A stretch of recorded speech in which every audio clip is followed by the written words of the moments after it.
Tell me a morning his mercies were new. Tell me a moment he wasn't able to carry it through.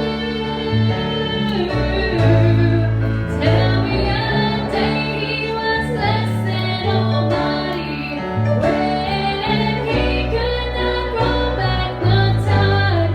Child, when you look back, you're gonna find there was never a time.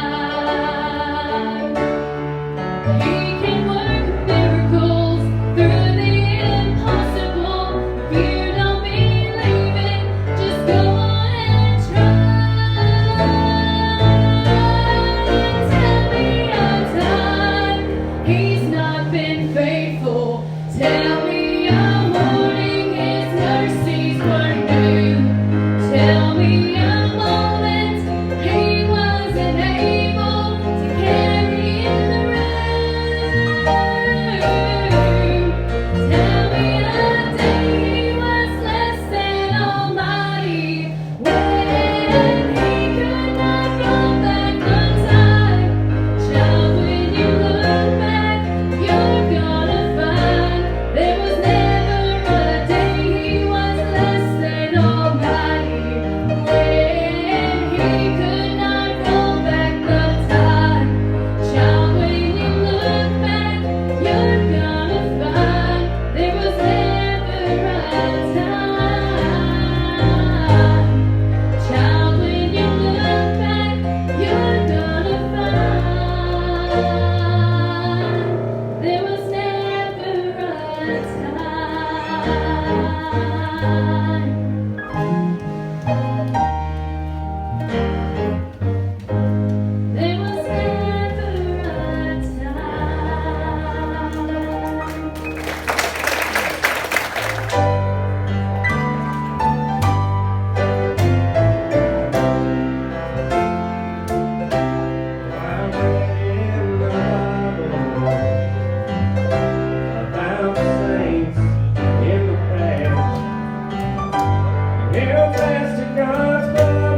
Luke chapter 11.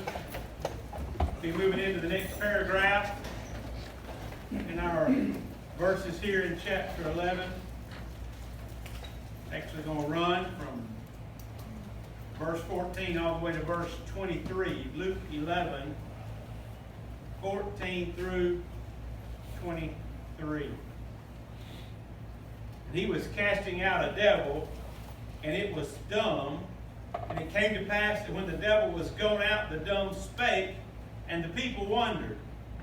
But some of them said, He casteth out devils through Beelzebub, the chief of the devils.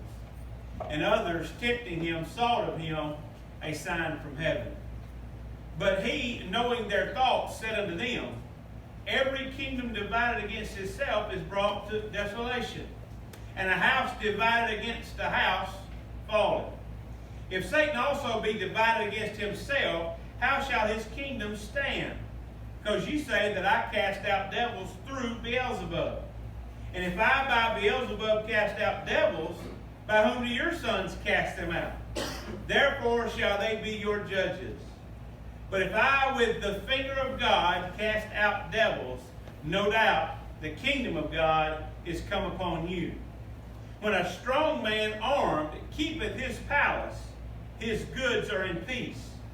But when a stronger than he shall come upon him and overcome him, he taketh from him all his armor wherein he is trusted, and divided his spoils. He that's not with me is against me, and he that gathereth not with me scattereth. Let's pray. Lord, again, we praise you for this time together, for this service, for all that's already been said and done in your name.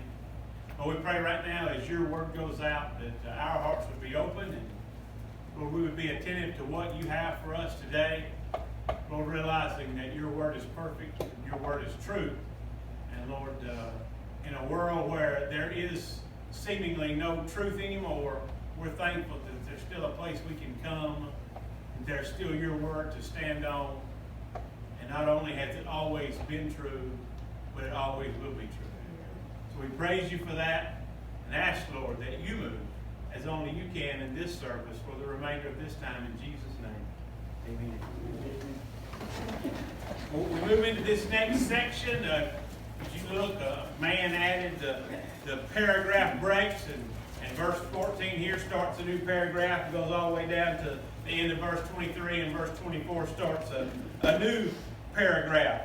Again, we looked at the Lord's Prayer in the first 4 verses for several Sundays and Sunday nights and Wednesday nights. And then we looked at importunity, persistence, boldness in prayer in 5 through 10. And then last week we tried our best to look at verses 11 through 13 and God's implanting of the Holy Spirit within us, not only to help us to pray, but to be an answer to any and all prayers that we might have or give. So now we're kind of moving out of that. We're getting closer to the week that we're about to celebrate here as Christians, so Holy Week. This being Palm Sunday and the next Sunday being Easter Sunday.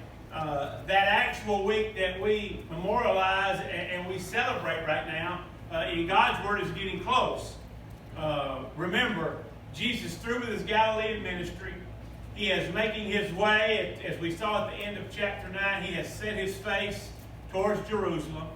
And he is getting there with all of these things about to happen coming to mind. And his crucifixion is really just right around the corner, really just weeks away from where we're at now. He's in Judea, so he's in a southern part of the country. And in this little section, there are some parallel sections in the other Gospels that seem like almost the same. In fact, some almost word for word. One in Matthew and one in Mark. But the Matthew and the Mark one both take place in Galilee while he is still in Galilee. This one is in Judea. I really think that this is just a picture of something that happened in Jesus' life all the time. We know that the Bible does not give us everything that took place on every day. If it did, John told us that the world couldn't contain the volumes of the books that would be written if it did. I think this is something that Jesus faced all of the time. And I think this is something that Jesus did all of the time. And so there had to be some times where it seemed like the same thing might be happening because the response was the same and the actions were the same, but it's many different places and different times. And I believe that this is one that only Luke talks about at this particular place and time, whereas the Matthew and Mark's were at a different place and a different time. So let's get right into what's going on. It's really common sense. It's not that difficult to understand. We just need to really look at it this morning. Verse 14, Jesus casting out a devil. Again, he did this everywhere he went, all the time. The biggest displays of his power and miracles were healing sick, casting out devils, and raising people from the dead. He did this all the time, everywhere he went. So this is not something new. This is not something unexpected. But it still brings about amazement when people would see it, just like it would bring amazement to us. He casts out a devil, and it says there that the devil was dumb. Boy, you can't say that today, can you?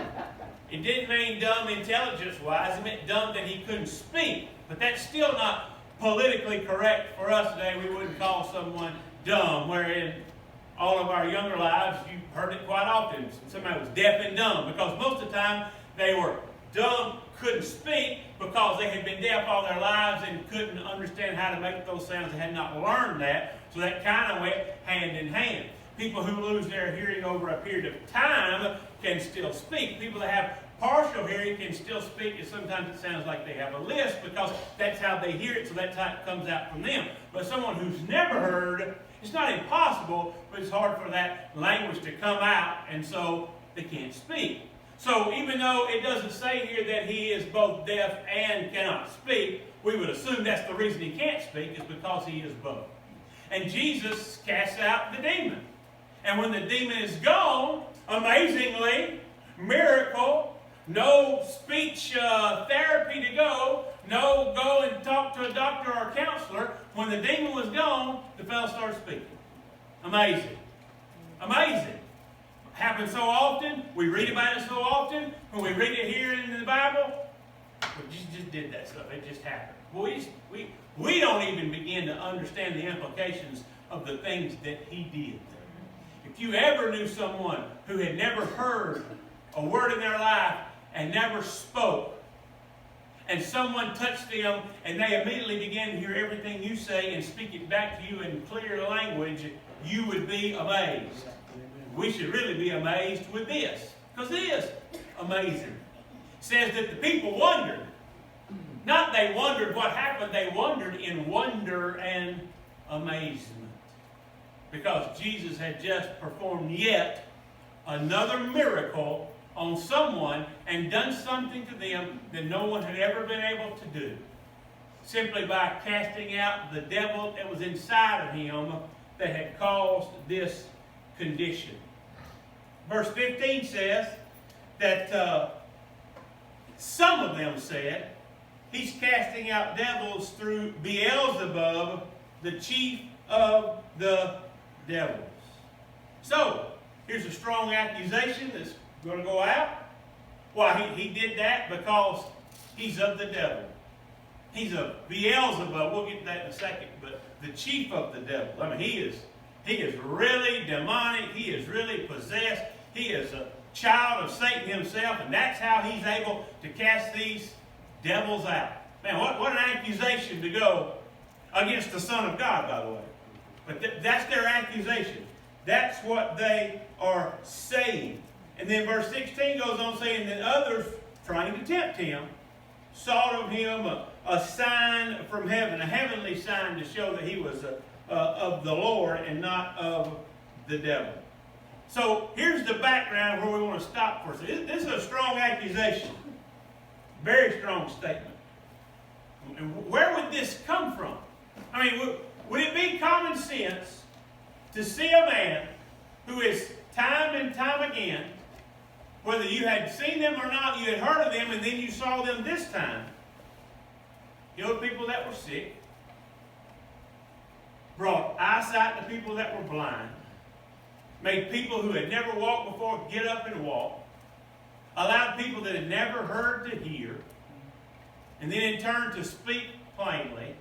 If you've seen him do all these things and say that he's doing them in the name of the Lord, and as he does them, he's casting out devils themselves to heal these people and bring them back to where they should be, how could you in common sense say, well, that's the devil doing that? Instead of, well, that must be God doing it.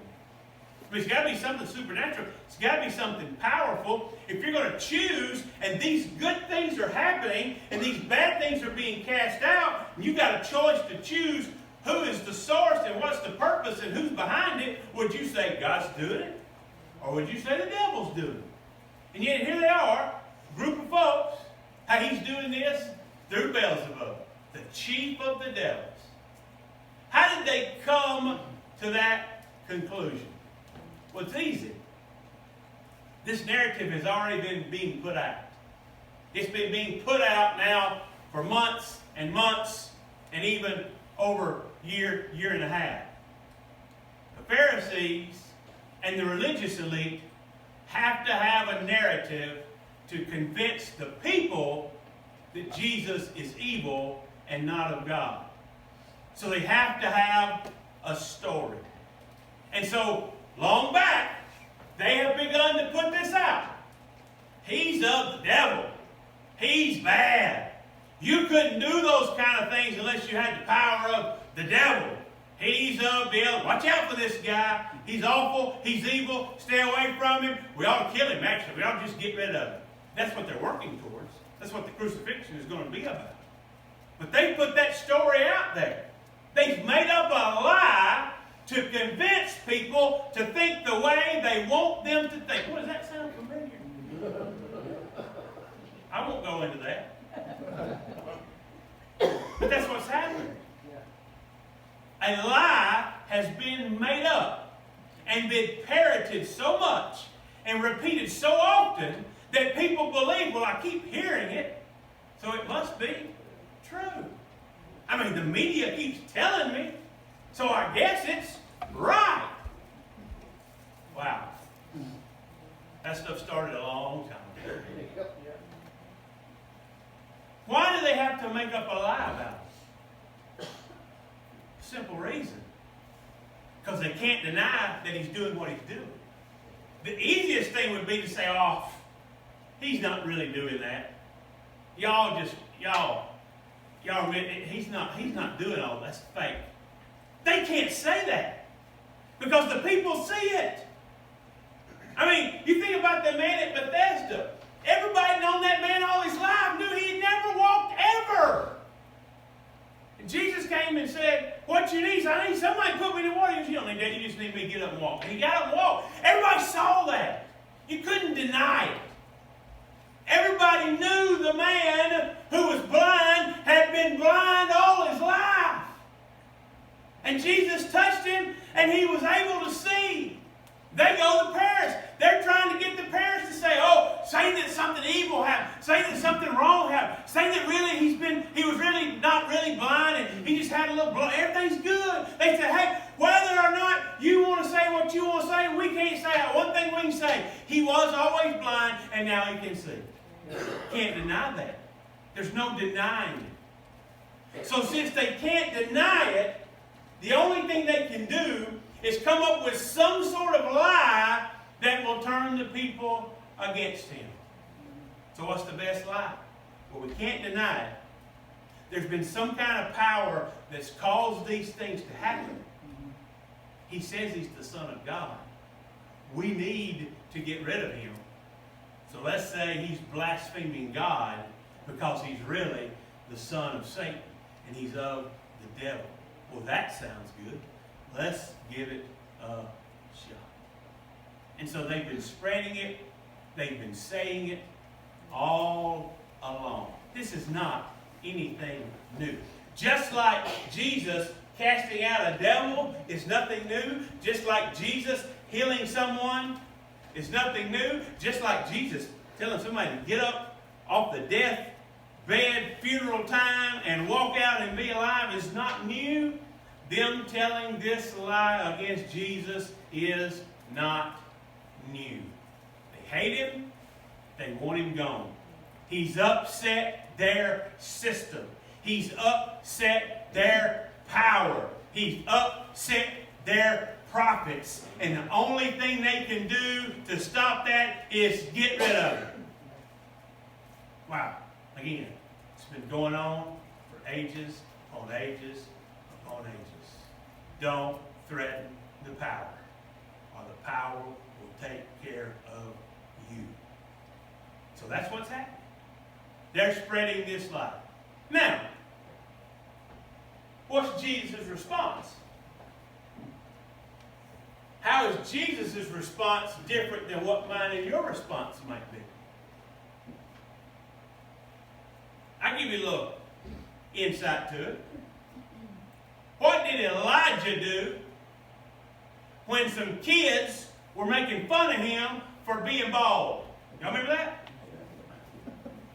I mean, he just ain't got no hair. And kids is making fun of him because he ain't got no hair. Been there, done that. No big deal. I actually chose to be that way for a while. Probably am that way now. Elijah's response was, he called out a herd of she-bears out of the woods. They came and ate the kids up and killed them all. Teach them. They won't ever talk about somebody bald again. I mean, come on. That's tough stuff there. If I'm in Jesus' spot, I might just speak and open a big hole in earth, let them all fall in it, and cover them back up again with it. We done with them now. Anybody else want to question me? No, we can be good. But he doesn't do that. He does what he often does with all of us. He has a little mercy. We wouldn't give mercy. I say we would. I mean, I don't want to speak for you. I wouldn't give mercy. But thank God I'm not God and he's not me. That's why his ways are not my ways and my thoughts are not his thoughts.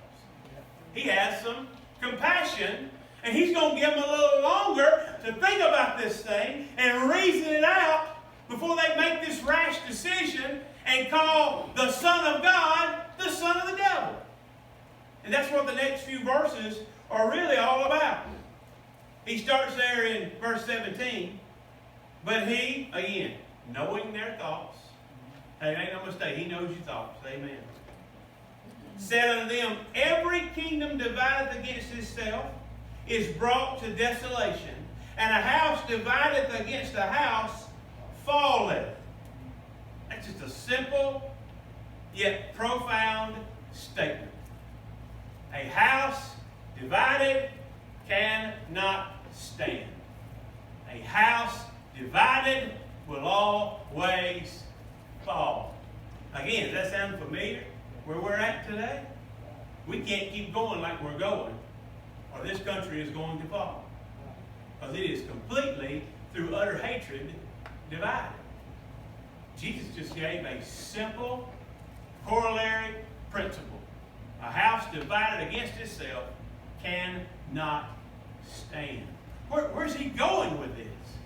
They've called you the devil, now you're coming out with some principle about a house being divided. Well, he makes it hit home with what he's trying to say in verse 18. If Satan also be divided against himself, how shall his kingdom stand? Because you say, I cast out devils through Beelzebub. Here's this question. Think about it. Does this make sense? If I'm of the devil and I am of Satan himself, why would I be casting demons out of people that he has control over? Doesn't that contradict itself? If a man or a woman is possessed by demons and the devil's got a hold of them and he is torturing them and they have no hope, and I'm of the devil, shouldn't I be out trying to torture you and put demons in you instead of casting demons out of people that he's already got a hold of? He said, just use common sense. That makes no sense. Matter of fact, that's crazy. Matter of fact, that's, again, we'll get politically incorrect, that's stupid. Keep calling people stupid. That's stupid. A house divided.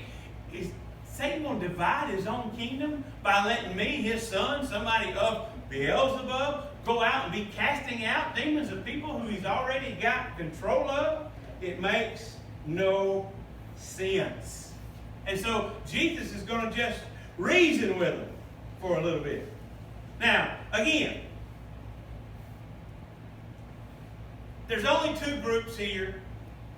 There's always only been two groups. Right now, today, there's only two groups.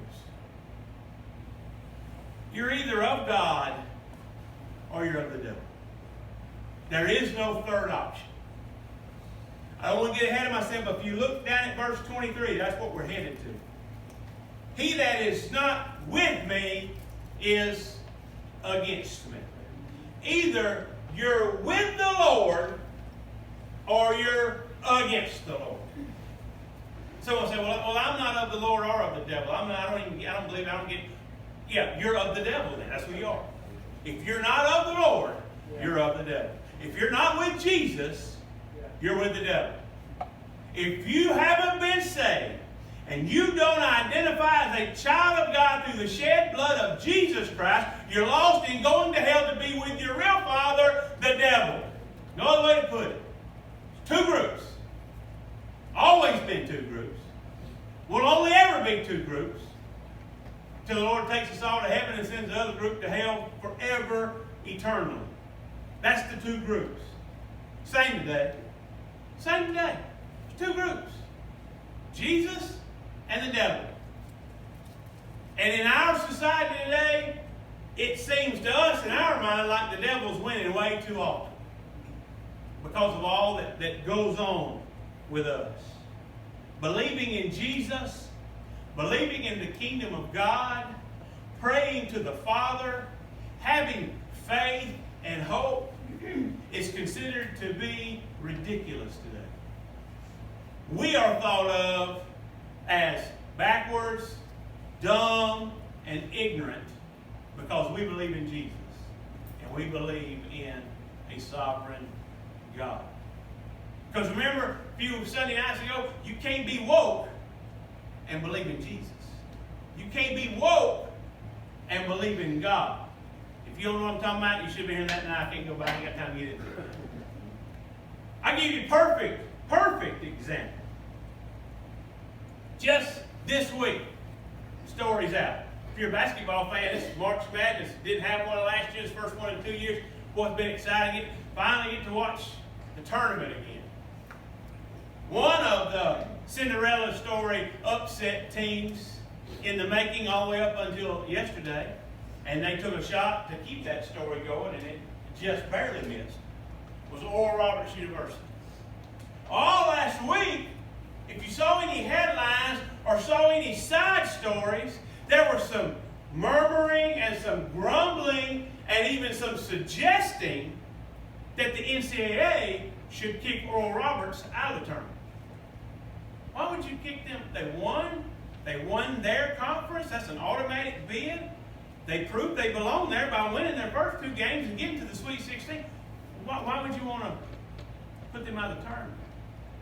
Because this great word that the woke folks use today, cancel. They should be canceled. Why should they be canceled? Because they are an institution that's not public, but private and based on an acknowledgement of God and Jesus and named after a preacher. Well, what's wrong with that? Well, come on. Can't have that. We can't have that in our society today. I bet they don't like homosexuals. That makes them homophobic. You can't be homophobic. You got to include all the homosexuals and you got to say everything's right. And if you don't, we're going to cancel you. You don't think that's going on? It's happening every day.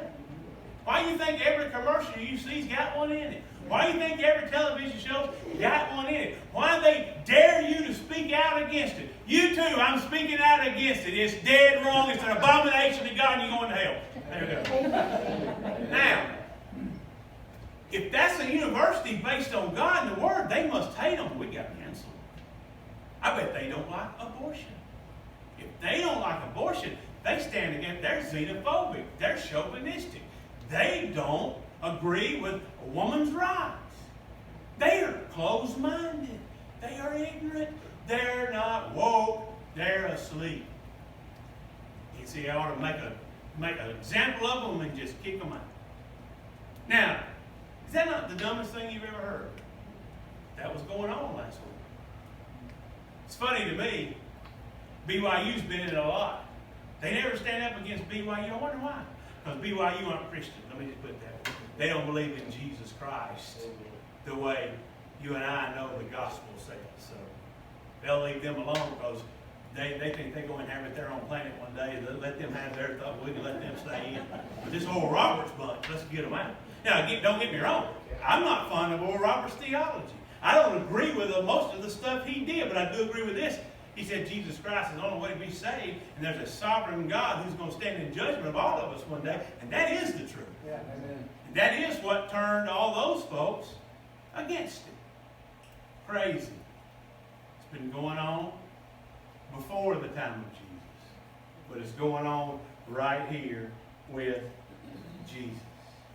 Again, he's just giving them a common sense answer. If I'm of Beelzebub, just quickly, Beelzebub.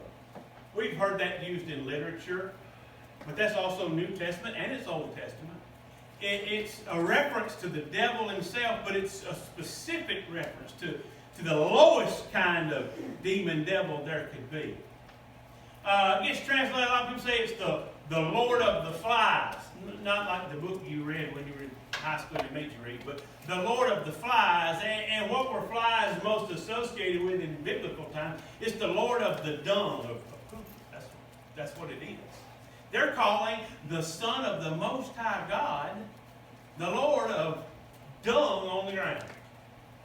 That's what they've said. Jesus says, if I'm really that, why would I be out casting out my own devils and demons and working against the kingdom? He said, but I'm not. And here's his answer to what he's really doing. I love how he puts it in verse 20. But if I'm with the finger of God cast out devils, no doubt the kingdom of God is come upon you. I don't do this through the devil, Beelzebub. I'm doing this, and you really know it, by the finger of God. That is an awesome thought. That's also Old Testament out of the book of Exodus. We won't go deep into that or anything, but they understood when Jesus said finger of God, what he meant. Finger of God. You talking about all this stuff, the timing of all this stuff? You know, lots of times they refer to strong violent tornadoes as the finger of God. And boy, that's pretty apropos. It makes lots of sense. If you saw, Dana was talking about Eagle Point. If you saw some of the footage from Eagle Point, how it seemed like this house is messed up bad and this house is fine. And then one house over here is messed up, but the one next to it is fine. And it just moved and picked and choose. How does that big thing move? Finger of God. Phil and I were talking. I went down to school on Friday. Had to go down Highway 5 to get to Marion, and I drove right through where it crossed Highway 5. And boy, it's a wide, wide, wide path of trees down and destruction. And you think there's no way anybody could survive. Because it came through there as bad as it looked. Everyone survived. Right in the middle of all the destruction, there's a trailer, a mobile home. What's the first word in mobile home? Mobile. Tornadoes usually move them. But it sat there. Right in the middle of it. Not even moved. But yet somewhere down the line, some were destroyed. Unfortunately, awfully, somewhere down the line, some folks lost their lives because of it. But what made the difference in who did and who didn't? What made the difference in where it went and where it didn't go? The finger of God. Oh, preacher, you can't really believe that. Well, who else did it? The devil didn't do it. And don't tell me, well, it just happens outside of God's periphery. You know, he wound us up and he let us go. Nah. If I believed that, I wouldn't be here today. I'd be wasting my time and your time. I'd just sit at the house. God is in control of everything. He's got a perfect plan and a perfect purpose. Here in about a month, it'll be the 10-year anniversary of when we sat right through one. You can't tell me it wasn't the finger of God. So, preacher, you know, was he mad at you? No, he was good to us. I wanted to sell that house. I wanted to move. I couldn't. He handled it all in about 6 seconds. And it was done. Preacher, you could have died. No, we were good. He had his hand over us. Were you saying he didn't have his hand over? No, I'm not saying that. I'm saying it's the point of the man wants to die. After this joke, we're all going to die, and nobody gets to choose how it happens. God's got a perfect plan and a purpose in everything he does. And all that he does, not just tornadoes and hurricanes, but everyday life, us driving here today. Yeah. You got here safely by the finger of God.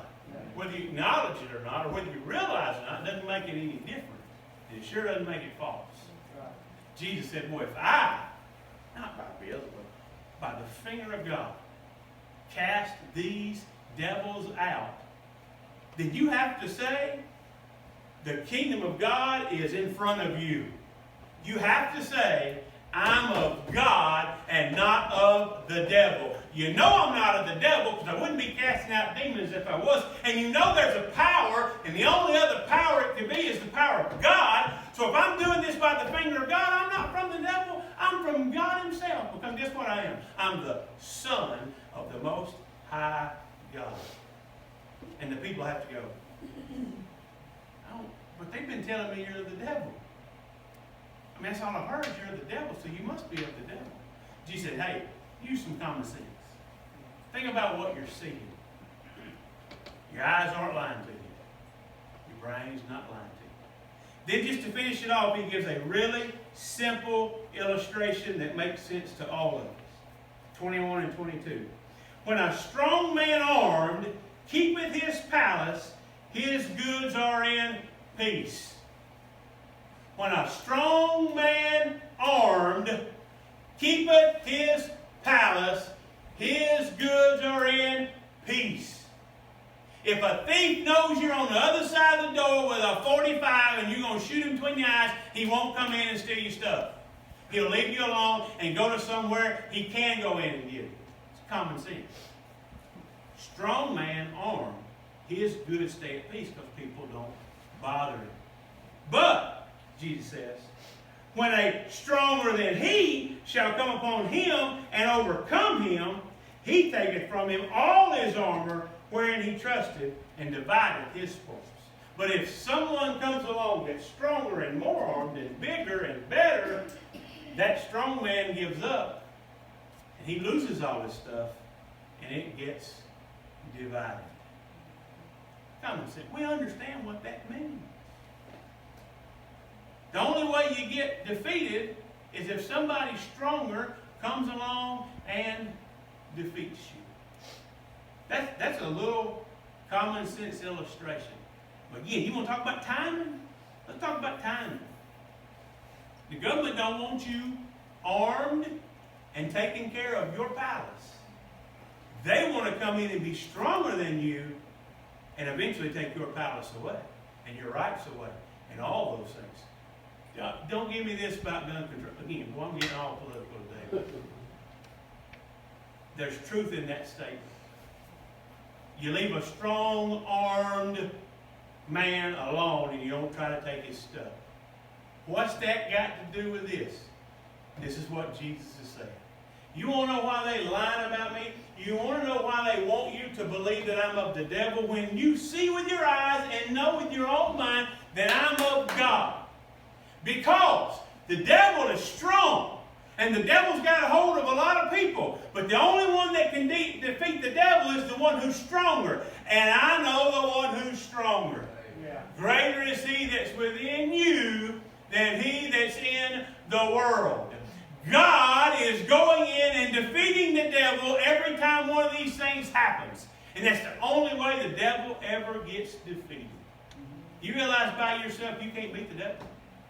Never happened. By yourself, you can't beat the devil. He's stronger than you are.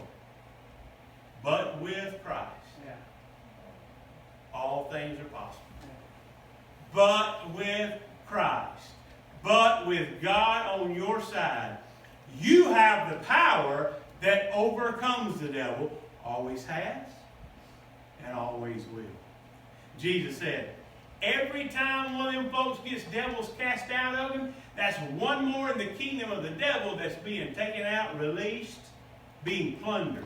He said, God is out there plundering the kingdom of Satan, and the devil hates it. He hates it. He's strong, but God is stronger. Again, things are still the same. Yeah, the devil's strong. Yeah, the devil's got a hold of a lot of folks and a lot of things today. But I'm here to tell you, by the authority of God's word, God is stronger. And no matter what it seems like right now, he is going to win. I read Revelation. He's going to win. So then it just comes back to the final verse and the final question. He who is not for me is against me. If he's not helping me gather into my kingdom, then he's scattering away from my kingdom. Which one are we today? Are we for him? Or are we against him? I pray this morning, every one of us is for him. If you're here today, you've never been saved, by definition, by God's word, you are against him. But you can be for him by simply opening up your heart and allowing the love of Christ to come in and change your stony heart to a heart of flesh and save your soul forever. Are you for him? Or are you against him? Father, these comes with a verse of invitation. Open the altar up this morning if you'd like to come. We'd love to pray with you while we come.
being with us tonight, 6 o'clock. Look forward to having everybody here. Brother Emmett, would you dismiss us?